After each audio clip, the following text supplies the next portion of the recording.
Maddy. Maddy recognized High Admiral Emelise immediately when they arrived in the planning room. There was no mistaking those bottomless black eyes or Emelise's bad attitude as he stared at their group. She froze. If he recognized her, it could wreck everything before the plan got off the ground. But Hayden was banking on the light being darkest at the base of the lamppost, and that the Admiral would never imagine she had the moxie to waltz right into his lair. The aliens escorting them saluted sharply. They had to be D-designate, featuring head fins and dorsal spines.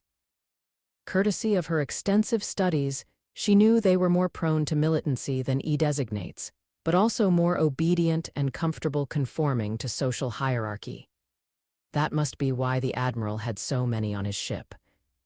And their prompt deference deflected his attention, allowing her to relax a fraction. Eno would be in the medical chambers for the next quarter cycle. She wouldn't see him for at least 6 hours. This would play out without his input, and that was for the best. Lying was sometimes necessary, but she'd prefer not to trick him too. Hayden, congratulations on your successful mission. Admiral Emelise only greeted the man in charge. Maddy recognized the cautious shade of blue, but she kept quiet. The colonel had no such reticence. Told you, I'm the man for the job. This is barely the beginning of what we'll accomplish together.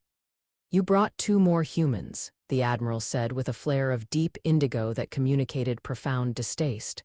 Are they both weapons experts? Maddy glanced at Hayden. Time to test the waters. He was a fearless liar, but she preferred to establish her own cover story. My name is Janelle. I'm an ordained minister and a trained psychologist. Hayden brought me to counsel the humans who will be isolated here in a strange environment.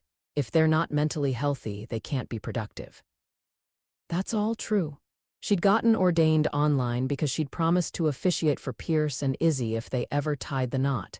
And she did have a degree in psychology, though she'd never worked in that field. Maddy gestured to Pierce, adding, "This is our weapons expert, Natalie Pierce." Honored High Admiral. Pierce adopted her best formal military manner, complete with salute. Madison knew Pierce wasn't fond of her first name, and she hated the nickname Nat. Everyone calls me Pierce. Then I shall as well. Emelise's fronds faded to a hopeful blue. The Admiral was making an effort to seem pleasant. Maddy wondered if anyone was falling for it. Probably not.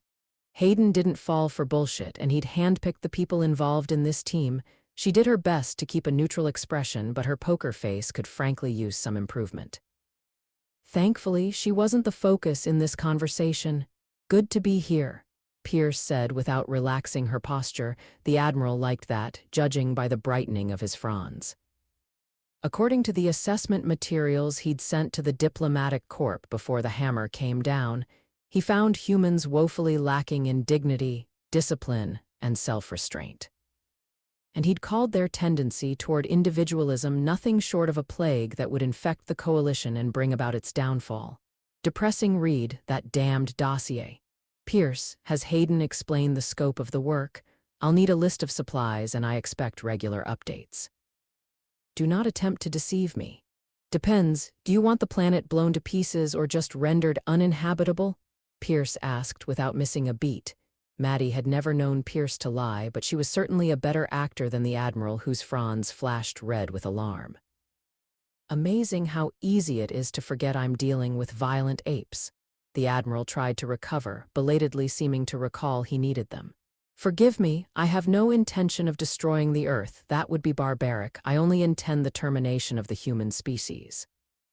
He didn't seem to see anything contradictory in that statement. With superhuman effort, she held her tongue. Pierce responded in an even tone. A biological weapon, then. I can tailor a delivery system, but bio-attacks aren't my specialty. I'm better at making things go boom. Maddy suspected the others didn't notice the chromatic shift from alarm to anger in the Admiral as he turned to Hayden. This weapons expert is useless? Not at all. You heard Pierce. She can design the delivery system. A missile is a missile after all.